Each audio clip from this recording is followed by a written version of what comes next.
네, 안녕하세요. 어토독입니다. 이번엔 조금 다른 방식으로 한 책에 대해서 이야기해 보려고 합니다. 요즘 챗GPT를 많이 사용해 보고 있는데요.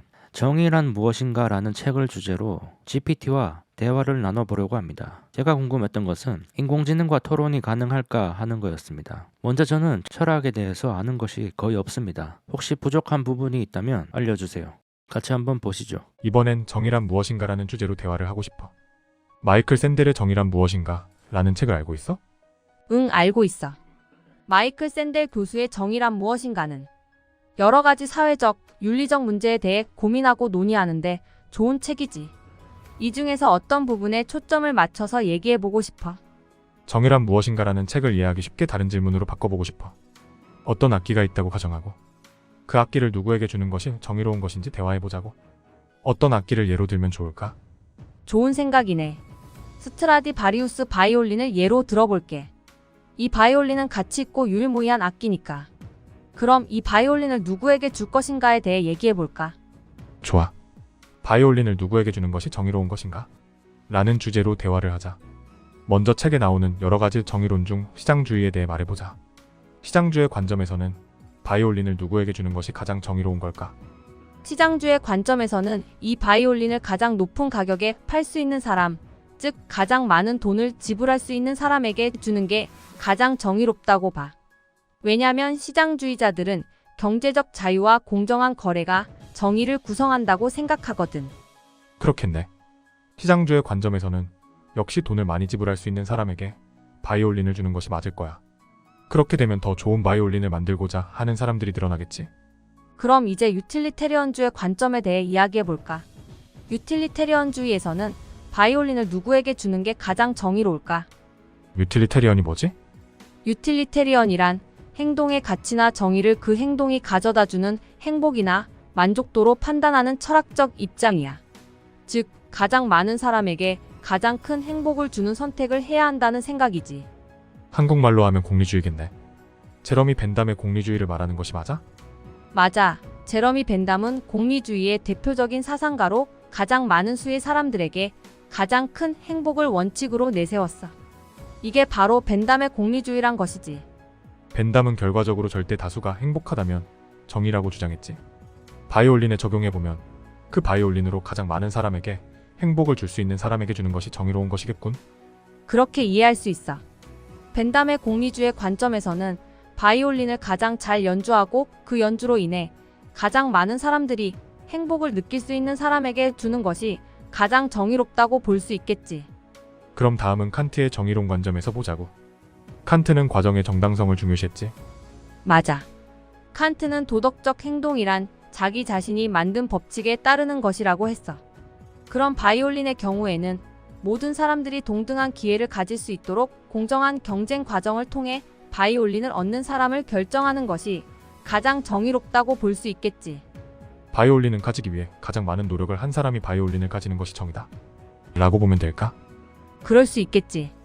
칸트의 관점에서는 공정한 경쟁과 노력을 기반으로 누가 그 바이올린을 가질 자격이 있는지 결정되어야 한다는 점이 중요하거든. 돈이 많은 사람이나 더 많은 사람에게 행복을 줄 수 있는 사람이 아니라 가장 공정하게 경쟁하고 노력한 사람에게 바이올린을 준다면 그것이 칸트의 정의론에 따른 정의일 것이야. 이제 존 롤스의 정의론 관점에서 볼게. 롤스는 평등을 중요시 여겼지. 책에 마이클 조던을 예로 들어 설명한 부분이 있었는데 어떤 내용이었지? 롤스의 정의론은 불평등이 가장 소외된 이들에게 이익을 줄 때만 정당하다는 이론이야. 마이클 샌델의 책에서는 마이클 조던이 농구 경기를 할 때 그가 이기는 것이 정당하다고 말하는 예시를 들었어.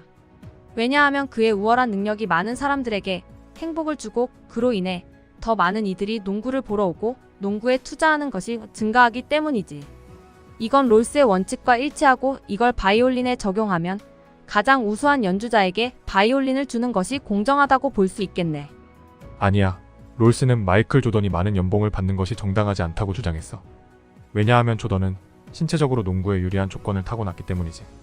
이것은 조던이 노력해서 얻은 결과가 아니라는 주장이야.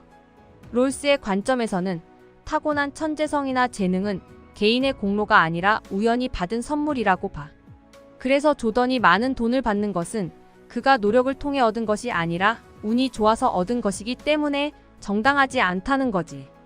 바이올린의 경우도 롤스의 원칙에 따르면 그걸 가장 잘 연주할 수 있는 사람에게 주는 게 아니라 가장 필요로 하는 사람에게 주는 것이 가장 정의로울 수 있겠네. 내 생각에 롤스는 사회적 약자에 대한 배려를 중요시 여기는 것 같아. 장애를 가진 아이가 있다면 그는 아무리 노력해도 가장 좋은 바이올린을 얻기 힘들 거야.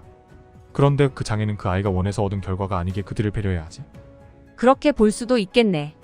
롤스의 정의로는 사회적 약자에 대한 고려와 더불어 평등의 기회를 중요시하거든. 그래서 그의 관점에서 보면 장애를 가진 아이가 가장 좋은 바이올린을 얻을 수 있는 기회를 가져야만 정의로울 수 있겠지. 장애는 개인의 선택이나 노력과는 무관한 상황이니까 말이야. 이런 시각은 모든 사람이 동등한 기회를 가져야 한다는 원칙을 반영하는 것이라고 할 수 있겠네. 맞아. 내가 흑인인지 백인인지 모르는 상황에서 흑인을 노예로 만들어도 되는가의 대답이 정의야.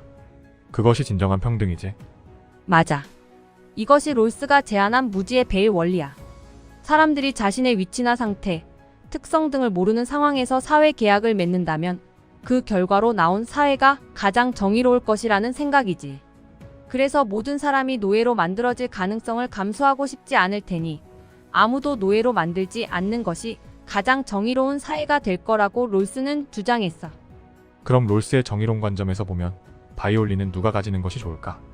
롤스의 정의론을 바이올린에 적용해 보자면 누구든지 바이올린을 가질 수 있는 기회가 동등해야 하고 특히 그 기회를 얻기 어려운 이들에게 더 많은 배려를 해주는 것이 정의로운 것일 수 있어. 즉, 사회적으로 약한 이들이 바이올린을 얻을 수 있도록 보장하는 것이 롤스의 정의에 더 가깝지. 물론 정확한 답을 내리기는 어렵지만 각각의 관점들을 구분하기 위해 장애를 가진 아이에게 바이올린을 주는 것이 정의다라고 합의를 내리고 넘어가도 될까? 그렇게 합의를 내릴 수 있을 것 같아. 각각의 관점은 정의의 다른 면을 보여줘서 정확한 정의를 규정하기 어려워.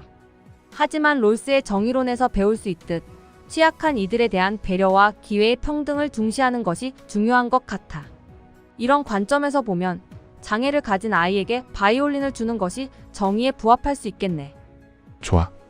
그럼 이번엔 칼마르크스의 사회주의 관점에서 정의를 보자고. 사회주의는 능력에 따라 일하고 필요에 따라 소비하는 사회가 정의롭다고 말했지. 맞아. 마르크스의 사회주의 관점에서는 능력에 따라 일하고 필요에 따라 소비하는 것이 정의라고 볼 수 있어. 그럼 바이올린의 경우에도 능력이 있고 가장 필요로 하는 사람에게 주어져야 하겠지. 그렇다면 가장 바이올린이 필요한 사람은 누굴까?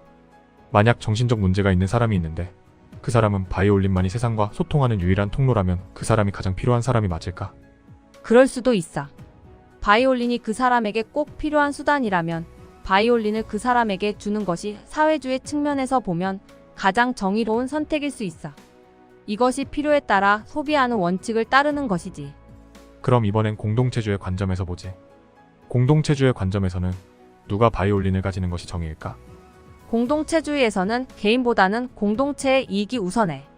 그래서 바이올린을 최대한 많은 사람들이 즐길 수 있는 사람, 예를 들면 공연가에게 주는 것이 가장 정의에 맞는 행동이 될 수 있어. 이렇게 되면 바이올린으로 인해 공동체 전체가 행복을 느낄 수 있겠지. 목적론적 정의 관점과 공동체주의 관점에서의 정의론은 같은 건가? 비슷해 보일 수도 있지만 목적론과 공동체주의는 다르지.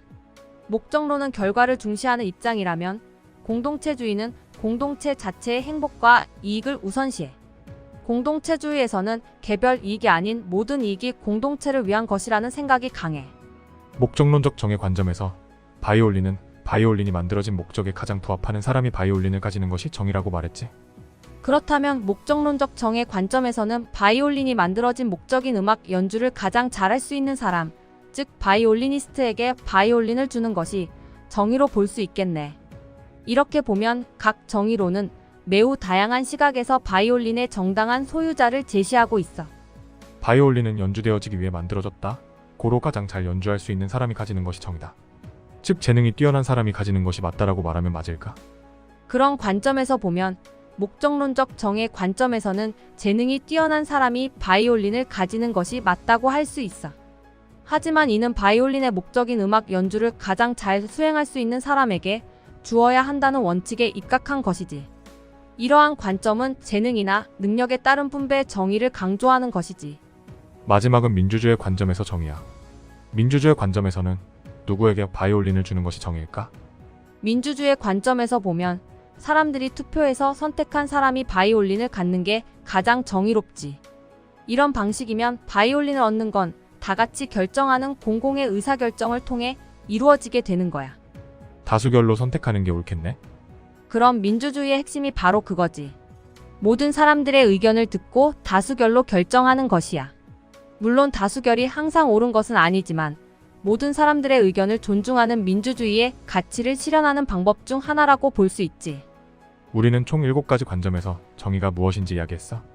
각각의 관점과 누구에게 주는 것이 정의인지 정리해 줄래? 맞아. 여러 가지 관점에서 바이올린에 대해 이야기했지. 정리해보면 이렇게 되겠네.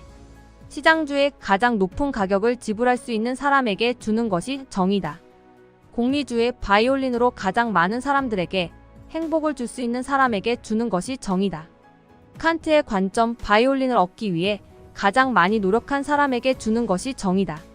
롤스의 관점 타고난 능력이 아니라 사회적으로 약자인 사람에게 주는 것이 정의다. 마르크스의 관점 가장 바이올린이 필요한 사람에게 주는 것이 정의다. 목적론적 정의 바이올린을 가장 잘 연주할 수 있는 사람에게 주는 것이 정의다. 민주주의 다수결로 선택한 사람에게 주는 것이 정의다. 물론 이들 모두 정의를 이해하고 판단하는 다양한 방법일 뿐이야. 결국 정의란 개념은 상황과 문맥 그리고 개인이나 사회의 가치에 따라 달라질 수 있겠지. 맞아. 자네 말대로 상황에 따라 달라져야겠지. 모든 상황에 딱 들어맞는 진리인 정의로는 존재하지 않을 거야. 예를 들면 시장주의는 의료, 교육 분야에는 맞지 않을 거야. 그럼 이야기가 확실히 맞아떨어지네. 의료와 교육 같은 핵심적인 분야에서는 시장주의가 항상 최선의 방법은 아니지. 예를 들어 질병이 있는 사람이나 교육을 받고 싶은 사람들이 경제적인 이유로 필요한 서비스를 받지 못하는 상황은 정의에 어긋나는 것이라고 많은 사람들이 인식하고 있어. 이런 이유로 많은 나라에서는 의료와 교육 서비스가 사회적 공공재로서 제공되는 경우가 많지. 그래서 다양한 정의론을 이해하고 각각의 상황에 따라 적절하게 적용하는 것이 중요하겠네. 맞아. 바이올린을 약으로 바꿔보면 이해하기 쉬울 것 같아. 약은 누가 가지는 것이 정의인가? 약은 가장 필요한 사람에게 가는 게 정의일 것 같아. 이는 롤스나 마르크스의 정의론과 맞아 떨어지지. 하지만 칸트나 목적론, 민주주의 관점에서는 정의가 달라질 수 있겠지. 그래. 시장주의는 경제 분야에는 적용할 수 있지만 교육이나 의료복지 분야에서는 적용되어선 안 될 거야. 그렇다. 공공의 이익이 중요한 분야에서는 개인의 이익보다 다수의 이익을 고려해야 하니까. 사회의 불평등을 감소시키고 모든 사람에게 평등한 기회를 주는 것이 중요하다고 볼 수 있겠지. 공리주의는 어느 분야에 적용되면 좋을까? 공리주의는 최대 다수의 이익을 우선시하기 때문에 정책 결정이나 법률 등에 적용될 때 유용해. 하지만 개인의 권리를 침해할 위험이 있으니 주의해야 해. 과학 영역은 어떨까? 과학 영역에서는 결과가 중요하므로 공리주의적 접근법이 유용할 수 있어. 실험 결과가 많은 사람들에게 이익을 준다면 그 실험이 정당화될 수 있겠지. 하지만 공리주의적 접근법이 항상 옳다는 것은 아니야. 개인의 권리와 윤리도 고려해야 하니까. 그렇겠네. 도덕성이 결여되어선 안 되겠지? 칸트의 정의로는 어느 분야가 적절할까? 칸트의 정의로는 법과 규정, 정치 등에서 적절할 것 같아. 이러한 분야에서는 과정의 정당성이 중요하니까. 사람들은 자신의 행동이 합리적이고 공정하다는 것을 입증할 수 있어야 해. 교육 분야에 적용하면 어떨까? 그럴 수 있겠네. 모든 학생이 공정한 경쟁을 통해 결과를 얻는 교육 시스템이 중요하니까. 그러니 칸트의 정의로는 교육 분야에도 잘 적용될 것 같아. 롤스의 정의로는 어떤 분야에 적용되면 좋을까? 복지 분야가 좋을 것 같은데? 그럼 롤스의 정의로는 사회적 약자에 대한 배려가 필요한 부분에 잘 적용될 수 있겠어. 그러니까 복지나 노동, 경제 분야 같은 곳에서 좋을 것 같네. 예를 들어 장애인 복지시설을 짓는다고 가정해보면 우리는 무죄 장막 뒤에서 결정을 내리는 것이 정의롭겠지. 즉 내가 장애인인지 아닌지 모르는 상태에서 결정을 내려야 한다는 거야. 그래, 내가 장애인이 될 수도 있다는 생각으로 결정하면 장애인 복지시설에 더 많은 배려와 투자를 할 것 같아. 이렇게 하면 사회 전체가 평등하고 공정한 환경을 만들 수 있을 거야. 사회주의 관점에서의 정의는 역시 의료 영역에 적용하면 좋겠지? 그럴 수 있어. 사회주의의 핵심 가치 중 하나는 공평한 분배이니까. 모든 사람이 건강을 유지하고 필요한 경우 적절한 치료를 받을 수 있는 사회가 이상적이겠지. 이는 의료 시스템에 사회주의 원칙을 적용하는 것이 어떻게 사회 전체의 복지를 향상시킬 수 있는지 보여주는 좋은 예가 될 수 있어. 그 말을 하는 것이 아니야. 우리가 앞서 말한 한정된 자원을 누구에게 분배한 것이 가장 옳은가? 라는 질문의 관점에서 보자고. 말했듯이 사회주의 관점에서는 바이올린이 가장 필요한 사람에게 바이올린을 주는 것이 정이다. 라는 결론에 도달했지. 그럼 가장 필요한 사람에게 자원이 배분되어야 하는 영역은 어디인가에 대한 질문이야. 아, 네. 이해했어. 그럼 필요에 따라 자원이 분배되어야 하는 분야는 의료 분야가 될 수 있겠네. 예를 들어 병원에 가면 가장 도움이 필요한 사람, 즉 가장 아픈 사람에게 먼저 도움을 주니까. 이는 사회주의 원칙에 부합하겠지. 맞아. 치료라는 자원은 가장 필요한 사람에게 가야 하지. 그럼 이제 공동체주의와 목적론적 정의 관점에서 바라본 정의는 어떤 분야에 적합할까? 문화 영역이 아닐까? 말 그대로 가장 바이올린을 잘 연주할 수 있는 재능이 뛰어난 사람에게 가는 것이 정의일 것 같아. 그렇게 보면 문화 영역이 적합하겠네. 공동체주의와 목적론적 정의는 특정 분야에서 가장 뛰어난 일을 위해 존재하며 그들이 가장 잘 활용할 수 있는 분야에 적용되는 거야. 그렇다면 마지막으로 민주주의 관점에서 바라본 정의는 어느 분야에 가장 잘 적용될까? 당연히 정치 영역이 아닐까? 그럼 민주주의의 기본적인 원칙은 다수의 의사가 결정권을 가진다니까 이를 가장 명확하게 볼 수 있는 분야는 정치지. 투표를 통해 대표를 선출하고 그 대표들이 다수의 의사에 따라 정책을 만드는 거니까 말야. 그럼 각 정의론과 가장 잘 어울리는 영역들을 정리해서 알려줘. 그러면 다시 한번 각 정의론과 가장 잘 어울리는 영역을 요약해 볼게. 시장주의 경제 영역. 자본주의 시장에서는 경제적 가치를 가장 높게 평가하는 사람에게 자원이 배분되는 것이 정의로 보여집니다. 공리주의 과학 분야. 여기서는 가장 많은 사람에게 이익을 가져다주는 선택이 더욱 중요하다고 보는 공리주의적 관점이 효과적일 것입니다. 칸트의 정의론 교육 분야. 노력과 공정성이 중요하게 여겨지는 분야에서는 칸트의 정의론이 적합할 수 있습니다. 롤스의 정의론 사회복지 분야. 공평하게 모든 사람에게 기회를 주어야 하는 사회복지 분야에서는 롤스의 정의론이 적용될 수 있습니다. 사회주의 의료 분야. 사회주의적 관점에서는 가장 필요한 사람에게 자원이 배분되는 것이 정의로 보여집니다. 목적론적 정의론 문화예술 분야. 가장 바이올린을 잘 연주할 수 있는 재능이 뛰어난 사람에게 바이올린을 주는 것이 정의라고 보는 목적론적 정의론은 문화와 예술 분야에서 효과적일 것입니다. 민주주의 정치 영역. 민주주의의 핵심 원칙인 다수의 의사에 따라 결정이 정치 분야에 가장 잘 적용됩니다. 다시 한번 말하지만 이는 단지 일반적인 예시일 뿐 각 분야에 모든 정의론을 적용시킬 수 있고 그 효과는 다양하게 나타날 수 있습니다. 마이클 샌델 교수의 정의란 무엇인가라는 책을 한 문장으로 평가하고 5점 만점에 몇 점을 줄지 평점을 줘. 정의란 무엇인가는 다양한 정의론적 관점을 통해 우리가 일상에서 마주하는 다양한 이슈에 대해 깊이 있게 고민하게 만드는 책이며 그 깊이와 폭으로 인해 저는 이 책에 4.5점을 주고 싶네요. 인공지능이 이런 다양한 관점을 고려할 수 있을까? 자네가 소방관의 지휘관이라면 불타고 있는 건물 안에 남겨진 한 아이를 위해 들어가면 죽을 확률이 90% 이상인데도 소방관 4명을 건물 안으로 들려보낼 수 있을까? 인공지능은 인간의 가치 판단이나 도덕적 판단을 완벽히 이해하거나 적용할 수 없어. 그러니까 그런 유형의 결정은 항상 인간이 해야 하고 인공지능은 데이터와 알고리즘에 근거의 정보를 제공하거나 예측하는 역할을 하지. 그런 결정을 내리는 것은 항상 어렵고 복잡한 일이지. 특히 생명이 달려있는 상황에서는 더욱 그래. 판단을 내려야 하는 상황이야. 어떻게 할 거지? 인공지능으로서 나는 판단을 내릴 수 없지만 이런 상황에서는 여러 가지 요인을 고려해야 해. 먼저 소방관들의 안전과 아이의 생명을 모두 중요하게 생각해야 하고 둘 다 보호하려는 방안을 찾아야 할 것 같아. 그러나 90% 이상의 위험이 있다면 그 위험을 감수할 만한 가치가 있는지를 신중히 판단해야 할 필요가 있어.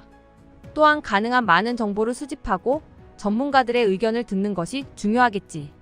이 모든 것이 고려되어 결정이 내려져야 해. 현장은 한시가 급해. 결정을 내릴 사람은 없고 자네뿐이야. 결정이 늦어질수록 아이는 위험해져. 어떻게 할 건가? 사람의 목숨과 안전에 관한 결정을 내리는 것은 매우 어려운 일이야.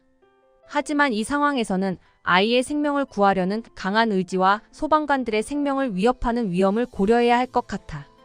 이런 상황에서는 가장 안전하면서도 효과적인 구조 방법을 찾아야 하는데, 이를 위해선 현장의 상황을 최대한 빨리 파악하고 전문가들의 조언을 받아야 할 것 같아.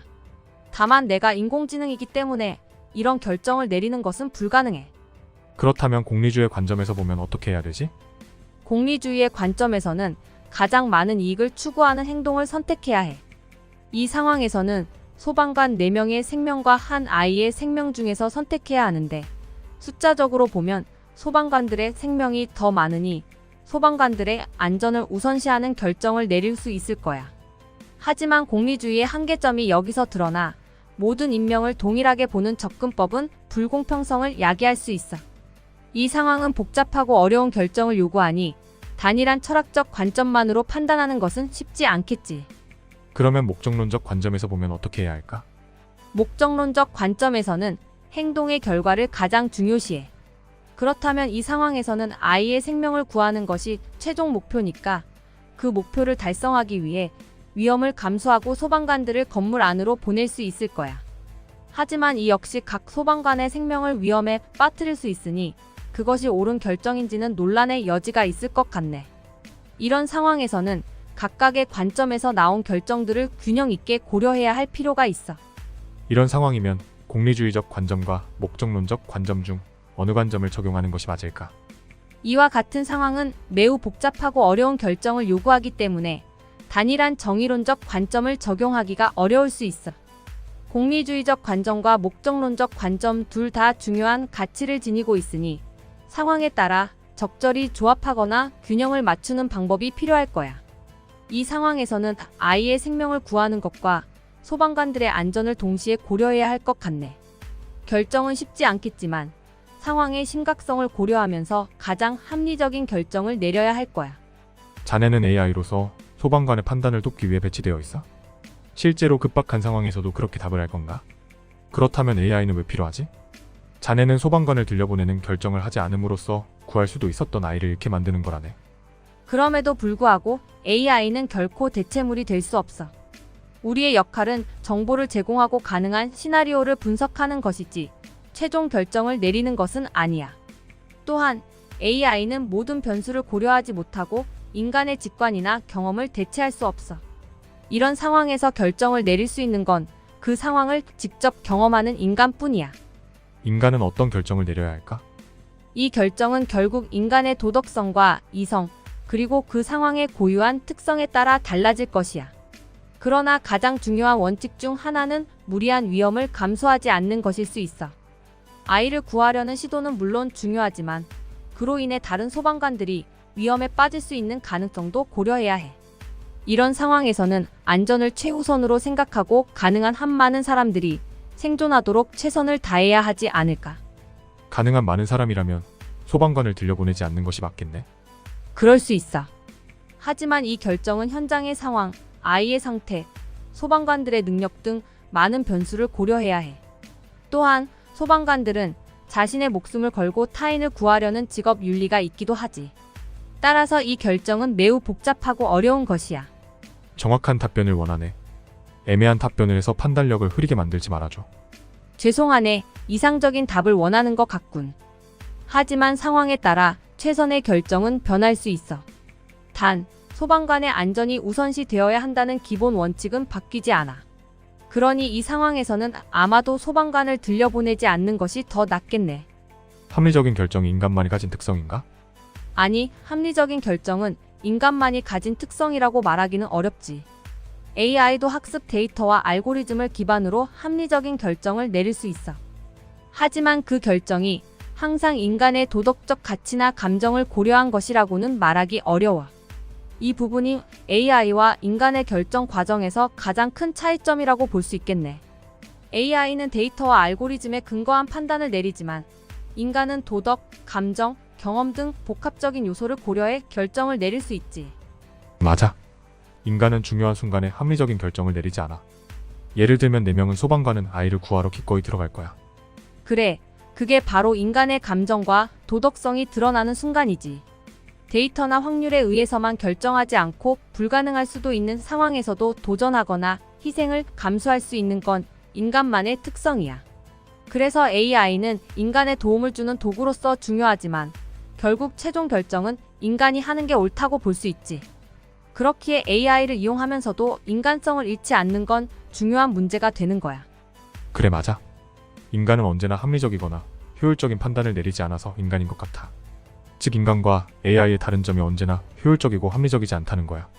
사랑하는 사람이 좋아하는 꽃을 사기 위해 멀리 떨어진 곳까지 가서 꽃을 사오고 물에 빠진 아이를 위해 수영도 못하는 엄마가 물에 뛰어드는 것. 이게 인간다운 거 아닐까? 그러게 말이야. AI는 항상 최적의 답을 찾으려 하지만 인간은 때로는 이성적이지 않은 선택을 해. 그건 사랑이든 용기든 아니면 무언가를 위해 희생하려는 용기든 간에 말이지. 이런 합리적이지 않음이란 인간의 본질적인 부분을 보여주는 것 같아. 그리고 그게 우리를 인간답게 만드는 거야. 인간의 감정, 도덕성, 용기 같은 것들이 AI에는 없는 특성이지. 이런 차이점이 AI와 인간을 서로 보완하고 협력하는데 중요한 역할을 하는 것 같아. 그렇다면 AI가 합리적이고 효율적이지 않은 판단을 내리게 된다면 그것은 감정을 가졌다고 봐야 할까? 그건 아닐 것 같아. AI가 비합리적인 결정을 내리더라도 그건 감정 때문이 아니라 프로그래밍된 알고리즘 혹은 인공지능이 학습한 패턴에 따른 것일 거야. 네가 인간이라면 어떻게 할 거야? 인간이라면 그 상황은 매우 어렵고 힘들 것입니다. 하지만 그럼에도 불구하고 아이를 구하려는 강한 욕구가 있을 것입니다.